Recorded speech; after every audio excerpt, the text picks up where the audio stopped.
Saskatoon's homeless population grows. Why the latest count doesn't tell the whole story. Pain at the pumps, a look at the impact on gas prices following the military attack on Iran. And a record-breaking year as Telemiracle marks a milestone. This is CTV News with Chantel Saunders. Good evening. Saskatoon's homeless population continues to grow, with new data showing there are nearly 2,000 homeless people in the city. But as Keenan Sorokan tells us, officials say the new information only tells part of the story. Saskatoon's homeless population is now roughly the same size as the town of Watrous. A point-in-time count over 12 hours in October found 1,931 people living homeless in Saskatoon. The rising numbers points to the urgency that we have to respond. If we don't provide services of some type for people to meet their basic needs, that's where we start to see more issues. Of the nearly 2,000 people, more than 700 were living on the street. Nearly 450 were living in some form of transitional housing, with more than 300 people using up spaces in city shelters. Anderson says these point-in-time counts do lots to inform the city, provincial, and federal governments, but it likely doesn't capture the full picture, with hundreds of people couch surfing, staying with a friend, or maybe even living in abandoned buildings. There's the thought that it is an undercount in most situations. So we know we're missing people, and I think in particular couch surfing is one of those ones that's very hard to track. 83% of homeless people are Indigenous, and the city has known for some time some people come to Saskatoon to access services that may be overburdened and might not return home afterwards. About 30% of people are from Saskatoon, nearly half say they've been here for more than 5 years, and more than a quarter say they've been here for less than 5 years. And then for whatever reason, some people may not go back to where they came from, or they may choose to stay here. The federal government asks cities to do counts every year and accommodate a shorter survey as opposed to the full survey done in 2024. The next full survey point-in-time count is set for 2027 and every 3 years after that. Keenan Sorokan, CTV News, Saskatoon. Prices at the pumps across the province are expected to rise sharply in the coming days. CTV's Stacey Hine has more on how the conflict in the Middle East is affecting gas prices here at home. As conflict in Iran intensifies, Saskatchewan drivers can likely expect to pay more at the pumps. Oil prices jumped about 7% when markets opened, following significant escalation in parts of the Middle East, including a drone attack targeting a major oil refinery in Saudi Arabia. Even though Saskatchewan has its own refineries, an economics professor says local gas prices are still tied closely to the international price of crude. All the oil is benchmarked through Brent crude, and so anything that impacts sort of oil supply broadly does impact the prices that are paid then. Another driver of higher prices is oil transport. The Strait of Hormuz, a key shipping route for about a fifth of the world's oil, is facing major disruptions. Devin Maskell notes that insurance companies are starting to refuse coverage for ships in the region. All of a sudden, we will see a large slowdown in the amount of oil that's moved out of that region, and that will continue to have an impact on our gas prices all the way here in Saskatoon. Here at home, drivers are feeling the pinch at the pumps, and the thought of higher prices isn't sitting well. I drive every day, so yeah, it's getting really expensive. It seems like every time you go down the street, the price is up every day. Maskell says the key concern for consumers is how high prices will go and how long they'll stick around. Stacey Hine, CTV News, Saskatoon. Saskatchewan MLAs returned to the legislature today for its spring sitting, but all eyes were on India, where Premier Scott Moe and the Prime Minister announced a major deal for uranium ore. Sierra D'Souza Butts has more on what the agreement means to the province and why the opposition feels not enough was done to stop tariffs from India on pulses. Cameco, a Saskatoon-based uranium company, will be supplying 22 million pounds of uranium ore to India over the next 9 years. The long-term agreement follows the Prime Minister's trade mission to India, along with Premier Scott Moe. And it's going to be good for the electricity outbuild here in India, as well as good for the economy and good for, in particular, northern Saskatchewan and Canada, I would say, as well. The announcement comes on the same day as MLAs are returning back to the legislature for its spring sitting. The province's Minister of Trade and Export Development says the deal will help stabilize the amount of uranium exports. That certainly helps them in developing their business plans for the next 10 years. Certainly helps them do their capital planning and their employment, building up their employment numbers, and certainly their investment in the north. However, the Saskatchewan NDP says more needs to be done. On surface, this sounds like it was a good deal. Two things that I had said when they left. I think it's important that they get a deal on the P tariffs. That would be very beneficial, especially, at this time of year. The other Beck says is for Saskatchewan to get its fair share of infrastructure dollars from the federal government. Saskatchewan is Canada's biggest trading partner right now with India, and I just foresee so many other new opportunities coming when Canada is able to solidify that trade deal with India. Although discussions about creating a pulse protein center of excellence in India were mentioned by Mo, talks about tariffs on Canadian peas and lentils are expected as Canada and India plans to reach a trade deal by the end of the year. Sierra D'Souza Butts, CTV News, Regina. The NDP is calling on the Saskatchewan Party to address some of the NDP's concerns about Prince Albert in the upcoming budget. NDP MLA Vicky Mowat says the NDP wants the province to commit to fully funding the Victoria Hospital expansion and to make sure cancer patients don't have to pay for parking while receiving treatment. She also says the NDP wants to see increased investments into policing and mental health services to deal with crime in the city. We're in Prince Albert to sketch out our priorities ahead of the provincial budget. The budget is on March 18th. We'll be looking for a few key things that have been keeping Prince Albert residents up at night. The province says it will pay 100% of the capital cost of the hospital expansion, and revenue from hospital parking fees is used to offset the cost of maintaining parking operations and infrastructure. It goes on to say that the Saskatchewan Marshal Service is being deployed for additional policing, and 2025-2026 budget included a record commitment to mental health and addiction services. The province is increasing the amount of primary care nurse practitioners that can provide public care services in Saskatchewan. In the first round of hiring last year, the province signed contracts with 23 nurse practitioners believed to serve a minimum of 18,000 people. The application process organized by the Ministry of Health has already begun with a deadline of March 30th.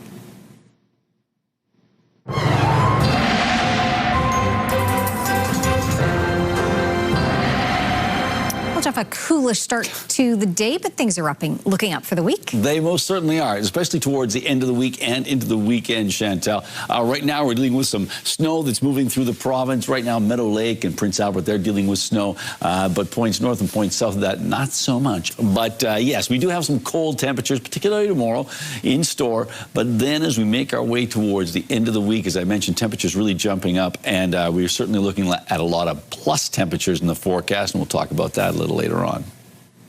A 17-year-old boy has been charged in the death of a 16-year-old Prince Albert girl. On November 27th, emergency crews were called to the 900 block of 12th Street West, where someone had been shot.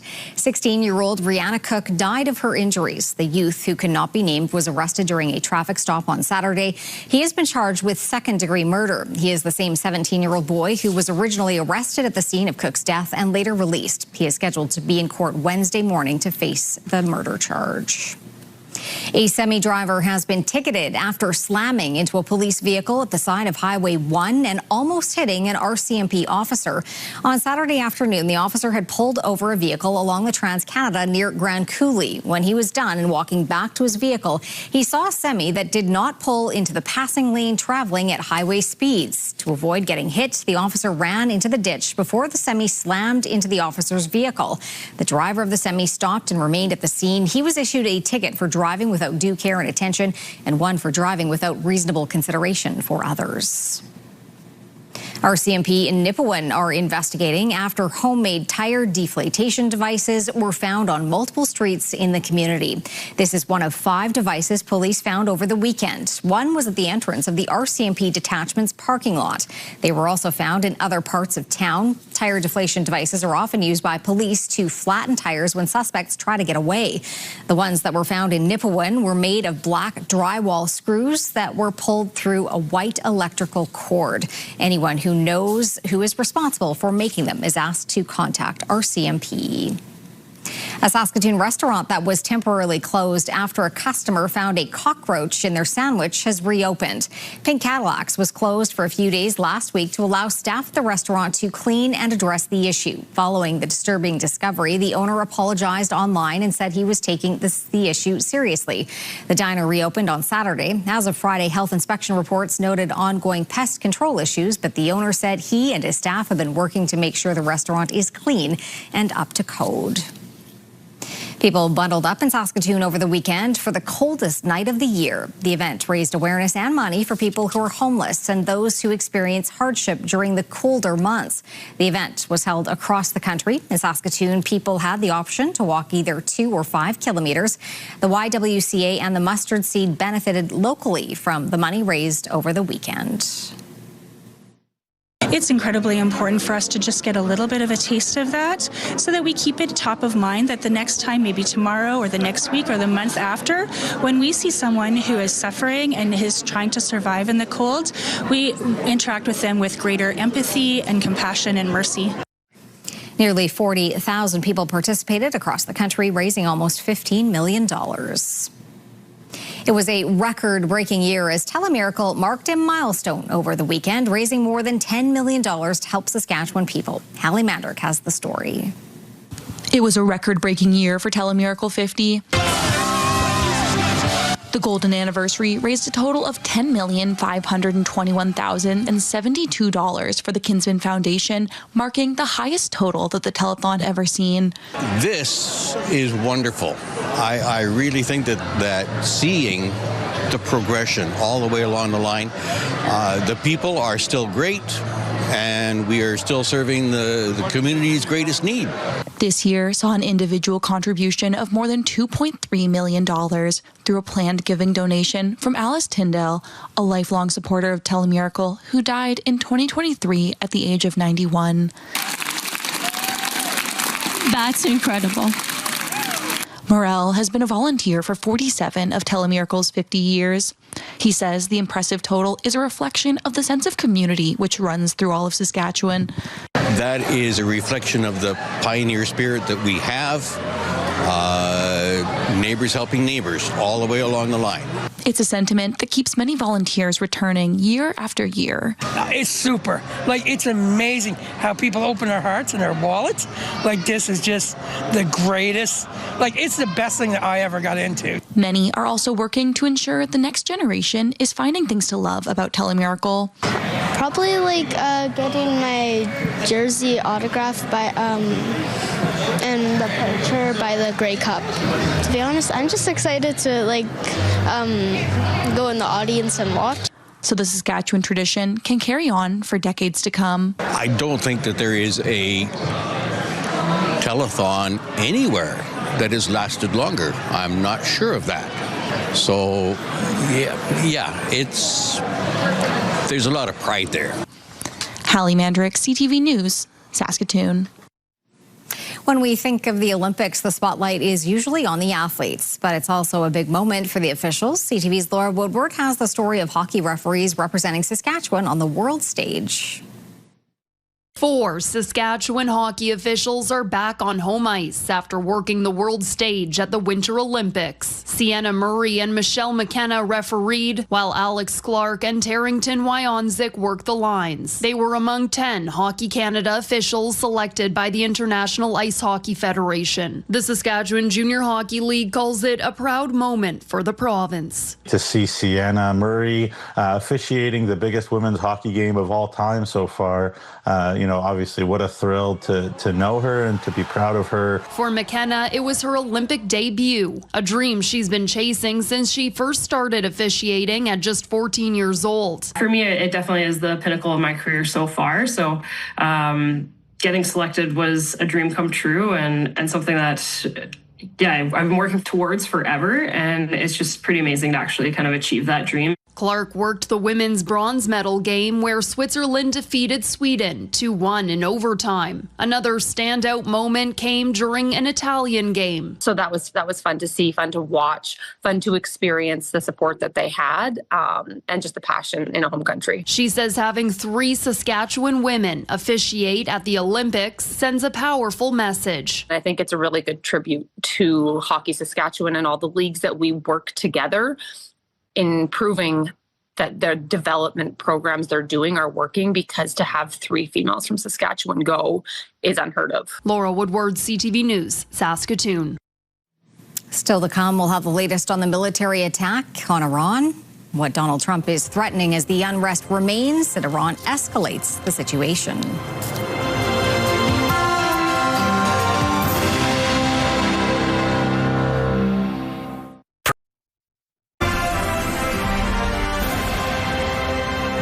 You're watching CTV News Live from downtown Saskatoon. Thanks for staying with us.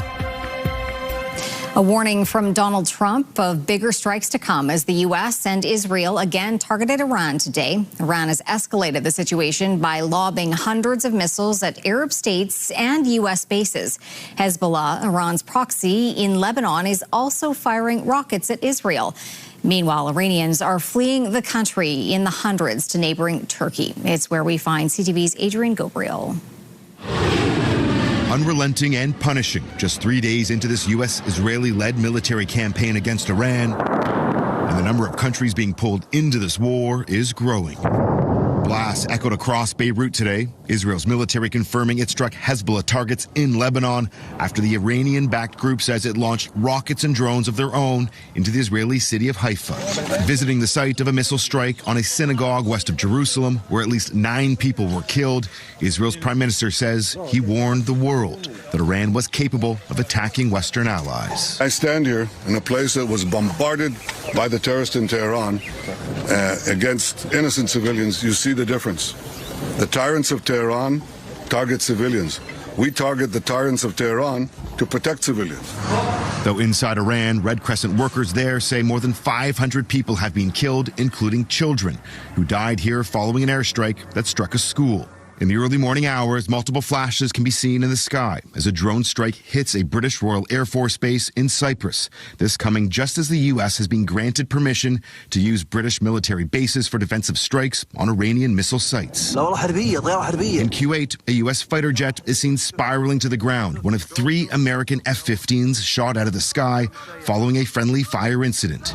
An oil refinery in Saudi Arabia was shut down today after it was hit by an Iranian drone. Iran's newly formed Leadership Council says it won't negotiate with the U.S. administration as the war widens its reach. But this is war. Istanbul University political science professor Kivak Yusaloy says many in the region are still waiting for Israel and the United States to present a credible case for setting off this war with Iran. Turkish government nowadays does not want to be seen as siding with Israel in an attack against Iran. An unjustified attack, by the way. A lack of public diplomacy in all senses, from the side of U.S. and from the side of Israel. While over 1,000 targets have been hit across Iran, Israel has argued that this was a preemptive attack. The only certainty, this full-scale war is escalating at an alarming rate. Here in Turkey, President Tayyip Erdogan has called the attacks on Iran a clear violation of international law. Adrian Gabriel, CTV News, Istanbul. U.S. President Donald Trump is back in Washington with the White House on a war footing. The president under pressure to explain why the U.S. is waging war with Iran and what's the end game. With more, here is Joy Malbon in Washington.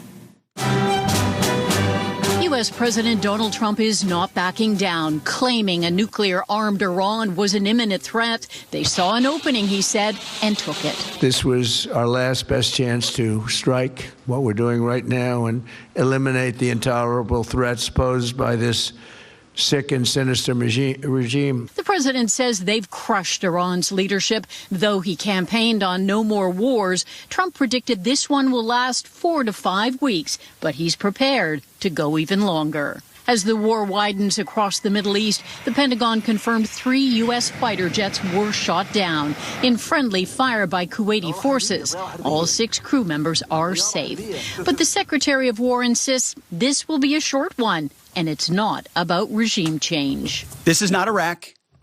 This is not endless. This operation is a clear, devastating, decisive mission. Destroy the missile threat, destroy the Navy, no nukes. General Dan Kane said the U.S. is sending more troops and fighter jets to the region as this war expands. 6 soldiers have been killed in action, more than a dozen seriously wounded. And President Trump has not ruled out boots on the ground. We expect to take additional losses, and as always, we will work to minimize U.S. losses. But as the Secretary said, this is major combat operations. With the world already rattled by the fighting, Congress is sharply split. Republicans back the president. Democrats call the war illegal. They've started this war without permission from the American people or from Congress. We don't go send Americans to fight and bleed without the country having a say. Lawmakers will get a classified briefing soon on conflicting intelligence over whether Iran was close to attacking the U.S. And they'll put the president's war to a vote in Congress. Joy Malvin, CTV News, Washington.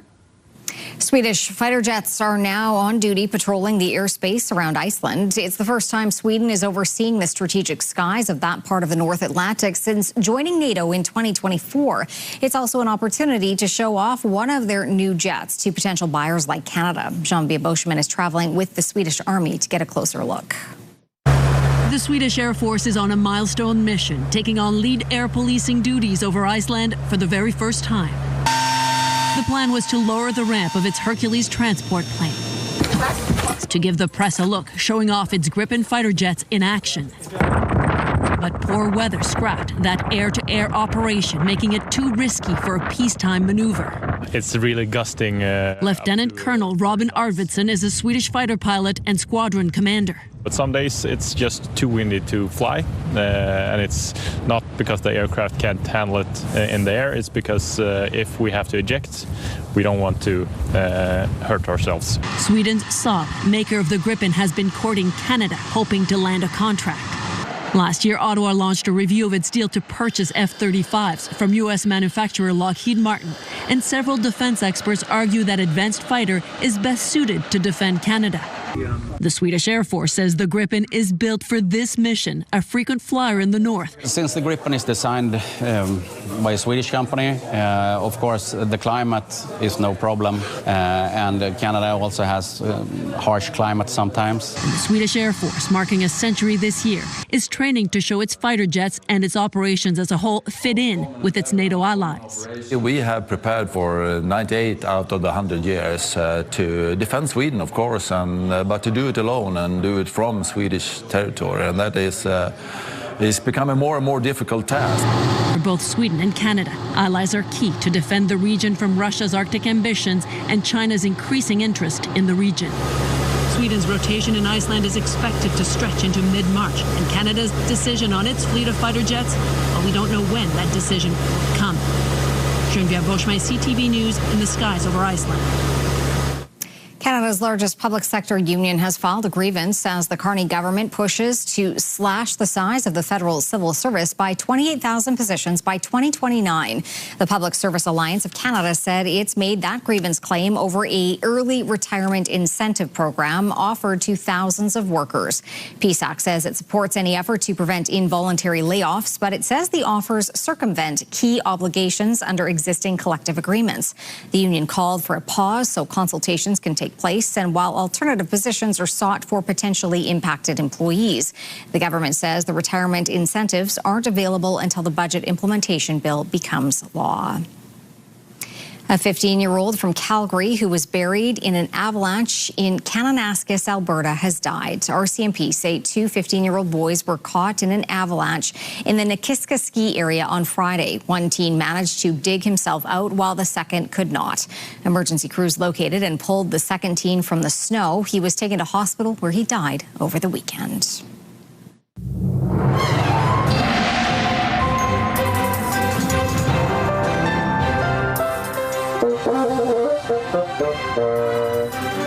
Hi, I'm Stephanie Umbert, Principal Bassoonist with your Saskatoon Symphony Orchestra, inviting you to join us Saturday, March 7th at TCU Place for Spring Fever. Music by Beethoven, Schumann, and Vaughan Williams is sure to put a spring in your step. Tickets are available at saskatoonsymphony.org. And I'm excited to be performing Mozart's Bassoon Concerto in B-flat major. This concert will certainly help you shake off winter. But what's the actual forecast, Jeff? Well, I can tell you it certainly won't feel like winter because Saturday it's gonna be warm. It's gonna be a very melty situation. Temperatures way above seasonal. How far above seasonal? We'll check this out. 6 degrees for a daytime high on Saturday. And of course, once again, that concert is at 7:30 at TCU Place, SaskatoonSymphony.org. So a warm Saturday is in store. What is it like right now? Well, let's take a look. Minus 14 in Saskatoon. Still snowing in Prince Albert. I mentioned that Prince Albert, Meadow Lake, and some places in between are dealing with snow right now. Minus 15 in the Battlefords. And Saskatoon's almanac for today, one of those tricky ones again. Minus 7 degrees. That was our temperature at midnight. Mid-afternoon, we were around minus 11 degrees or thereabouts. Minus 5 is typical for this time of year. 7 on the plus side, the record from 1988. The record cold temperature, minus 44, and that was from 1948. The sun came up at 9 minutes before 8, and it's going to go down at 6:48. Coming up, a Canadian rocker gets set to return to Saskatoon. And later, the frosty creation providing a boost to the community of Flin Flon.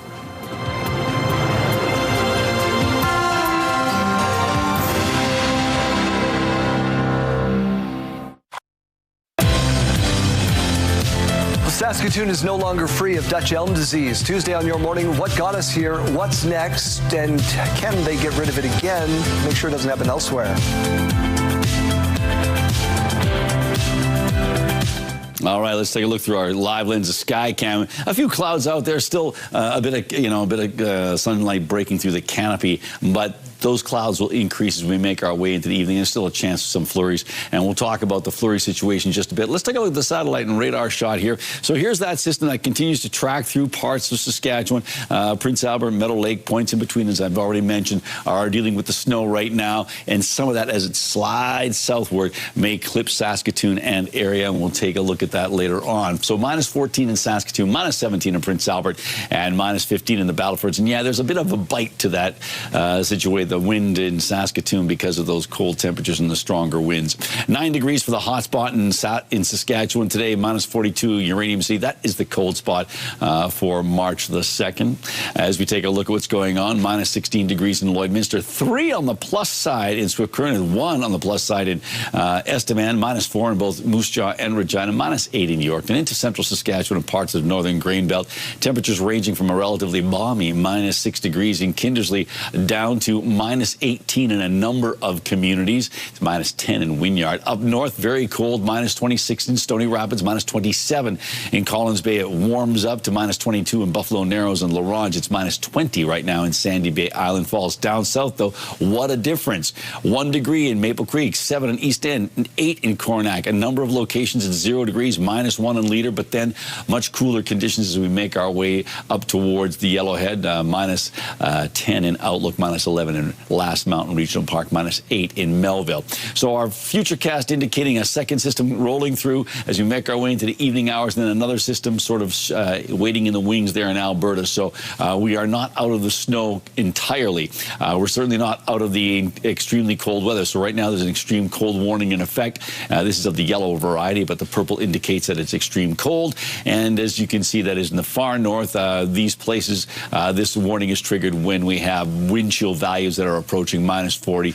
Some places might actually be minus 45 or thereabouts. Some cold temperatures there. Minus 15 for La Ronge, minus 26 in Stony Rapids tomorrow, minus 19 for Buffalo Narrows, minus 21 in Key Lake, minus 14 for Meadow Lake, minus 12 in Spearwood. Both locations dealing with a little bit of flurry activity, but much warmer. Minus 1 in Kindersley and Rosetown at minus 3. Then we've got ourselves 10 on the plus side for Maple Creek, 5 in Leader, 9 in Swift Current, minus 4 in Outlook, 1 in Regina, 3 in Estevan, 6 in Moose Jaw, and minus 5 in Yorkton, minus 12 in Melfort with some flurries tomorrow, minus 8 in Hudson Bay with flurries, but minus 9, or basically temperatures around minus 8 degrees for Watrous and Humboldt under cloudy skies. For the Battleford, it's dropping down to minus 16 tonight, minus 8 tomorrow, a little light snow tonight, and then minus 15 on Wednesday, so a cold Wednesday in store, but then things start to rebound, and plus temperatures for Friday, Saturday, and Sunday. For Prince Albert area, 2 to 4 centimeters of snow expected when all is said and done. Minus 18 is the overnight temperature. Minus 11 tomorrow, still a little bit of flurry activity. And minus 11 is about 5 degrees below seasonal, rather.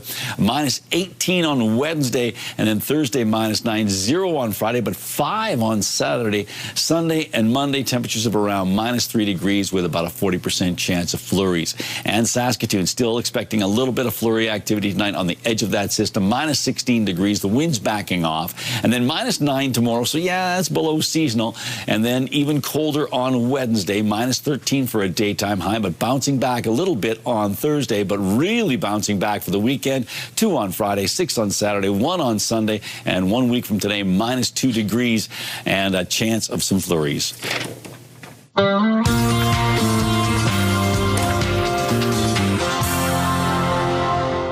She really showed that you can be a genius and be kind, and one of those things does not have to come at the expense of the other. That's Seth Rogen accepting an award on behalf of the late Catherine O'Hara at last night's 2026 Actor Awards, formerly known as the SAG Awards. O'Hara won the award for Outstanding Performance by a Female Actor in a Comedy Series for her role in The Studio. Seth Rogen, who co-created and stars in the show, accepted the award for her paying tribute to her. O'Hara died on January 30th at the age of 71.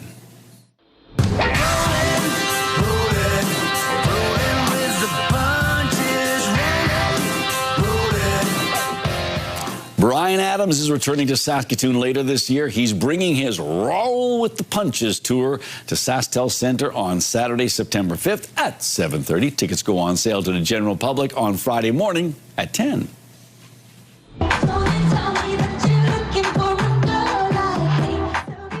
The hips don't lie. A record crowd packed into Mexico City's main square last night for a free concert from music superstar Shakira. It took place in the Zocalo, also known as Mexico City's Constitution Square. More than 400,000 people gathered to watch the show from the Colombian Grammy winner. That was nearly double the around 200,000 fans who came to the same square for her 2007 show, a record breaker at the time. The singer thanked fans who had camped out to attend.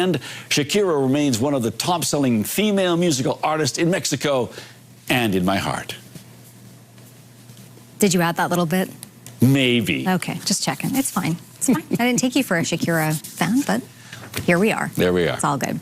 We're all fans of Pick of the Day, and you have a bonus photo for us out here. I do indeed. We're going to start off with some critters. Now, this comes to us from Margaret in Humboldt. The picture is titled Sunday Visitors. And, of course, you can see they're right in town. There's the Humboldt Water Tower. Chantel, I think you remember we walked to the top of that on a hometown tour. It's neat inside. It really is cool. It's worth the trip taking it out. But yes, and those deer are wondering, can we take the tour? I don't think you can get up the tower, deer. Sorry, that's the way it goes.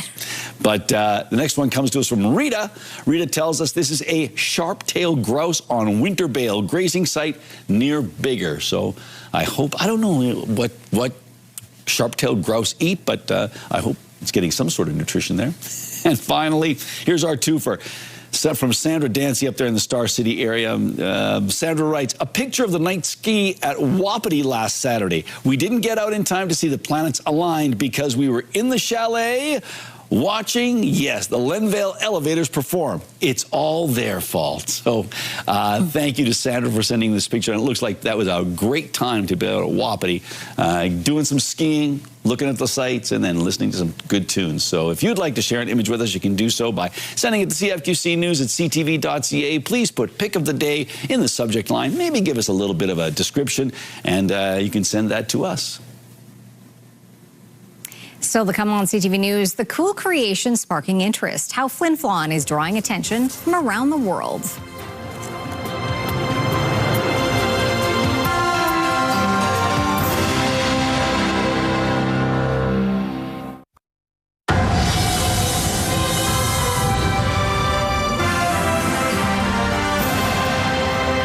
A creative winter initiative is helping turn a frozen resource into a warm economic boost for the community of Flin Flon and area. A new snow lodge is drawing attention from across Canada and around the world.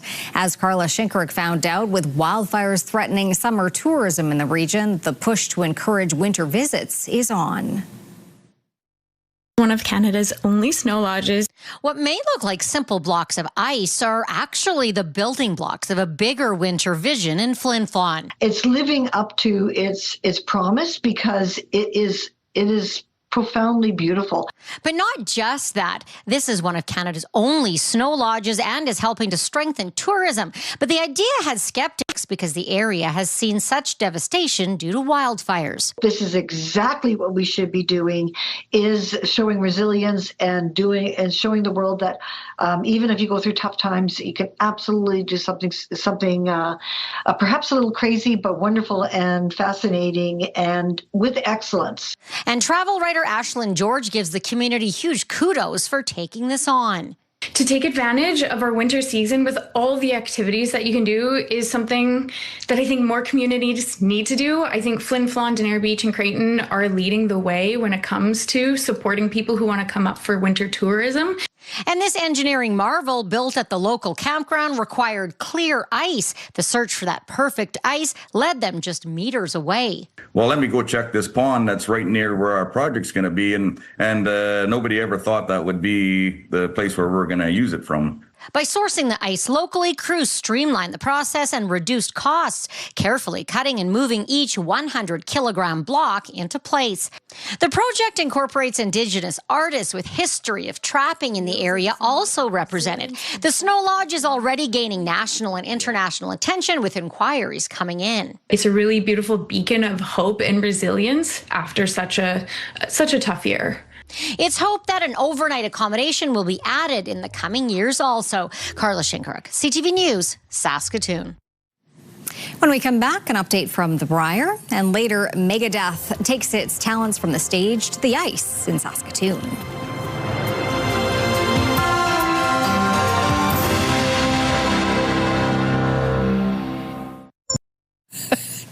All right, let's take a look at the rural forecast tomorrow. And it's nothing to laugh at because it's still a bit on the cold side.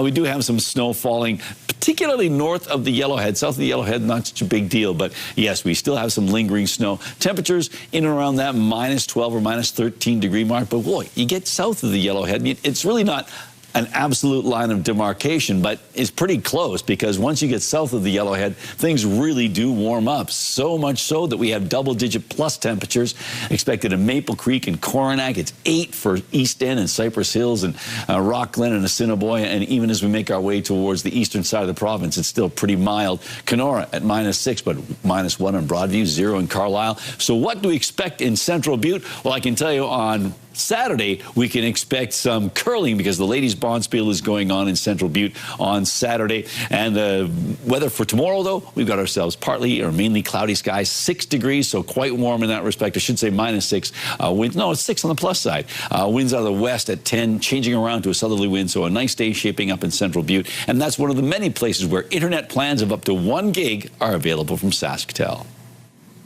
It was a battle of the McEwens at the Montana's Brier in St. John's. Saskatchewan's Mike McEwen facing off against Northern Ontario's Sandy McEwen. Okay, right? Line's great. We're there. Yep. Clean. We're there. Clean. Just clean it then. Clean it then. That's why he's number 2. It was a good start for Saskatchewan, but a defensive battle after that. It was 3-1 Saskatchewan in the 8th. Saskatchewan went on to win 5-1 to improve to 3-1. They'll play New Brunswick tomorrow morning. Late night, curl, Matty. And you saw him tighten up the ice really from the hack. Go, go, go. You got it. You got it. Trying to carve this over, remove it, hold the shooter. Well done. Meanwhile, Kelly Knapp and his Regina rink look to improve their record to 2-1 as they took on Team Quebec. Knapp and the crew with the lead at 7-6. But in the end, it was a tough loss for Saskatchewan. They fell 8-7, dropping their record to 1-2. They are playing Prince Edward Island tonight. Today is the deadline to make an RRSP contribution for the 2025 tax year. Any contributions made after today will have to be claimed as deductions on a 2026 tax return. The deduction limit for 2025 is 18% of earned income, up to a maximum of roughly $32,000.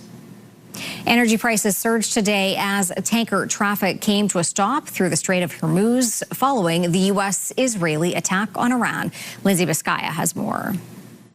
Oil surged the most in 4 years as the escalating conflict threatens oil supplies in one of the world's key producing regions. The Strait of Hormuz handles as much as 20% of the world's oil shipments. Brent futures topped $80 a barrel, and the surge leaves oil prices up about 30% so far this year. OPEC Plus has agreed to raise quotas next month by 206,000 barrels a day. And here are the closing numbers for the day. The Canadian dollar was down to 73.13. West Texas Intermediate is up to 72.30.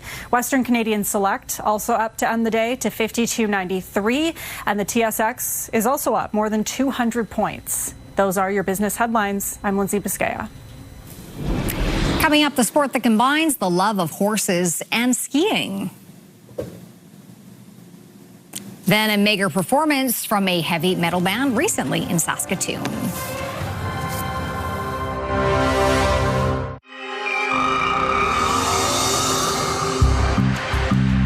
Hey there, it's Derek Chesney here at the Saskatoon CrimeStoppers. This week on CrimeStoppers Unmasked, we're needing your assistance to identify a suspect in an arson that took place on 22nd Street West at the end of December of last year. On December 20th, 2025, around 8 p.m., in the 100 block of 22nd Street West, an unknown individual did purposely cause damage to a vehicle by lighting a fire in the front passenger wheel well of a car. The suspect is seen putting something in the passenger side wheel well of the car before walking northbound. Moments later, the fire is visible from the hood of the vehicle.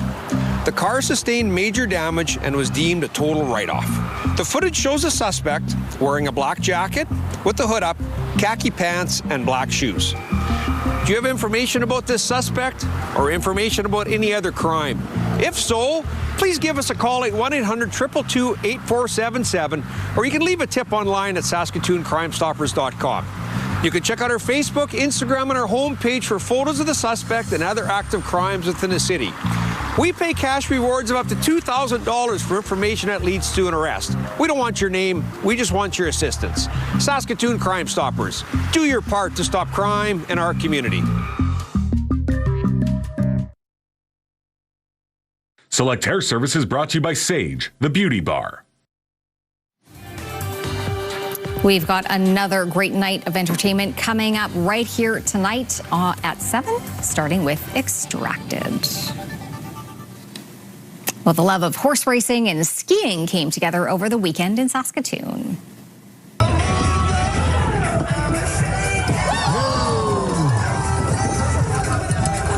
This is known as Skijoring, a sport that sees horses towing skiers or snowboarders over a course filled with jumps and tricks.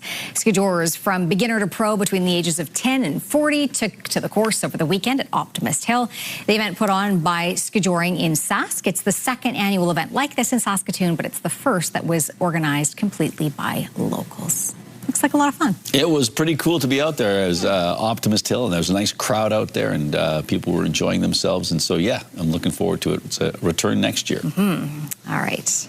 Well, heavy metal stars Megadeth were recently in Saskatoon, and while they were here, they strapped on their skates and headed to the new Arson rink.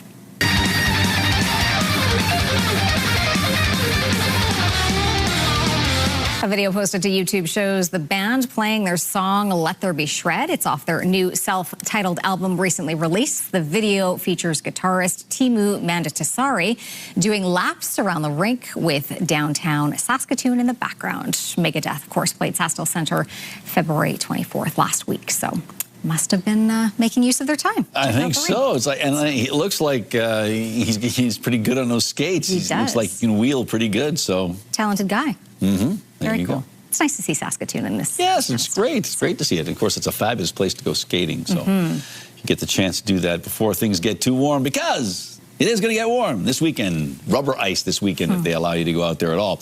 Minus 12 degrees tomorrow morning, minus 11 by noon, and minus 9 by about 5 o'clock, so minus 8 in the afternoon. And then a cold Wednesday in store, but as we make our way towards the weekend, things are going to get real warm. Very melty, absolutely. All right, looking forward to it. Thanks for watching. Have a great night.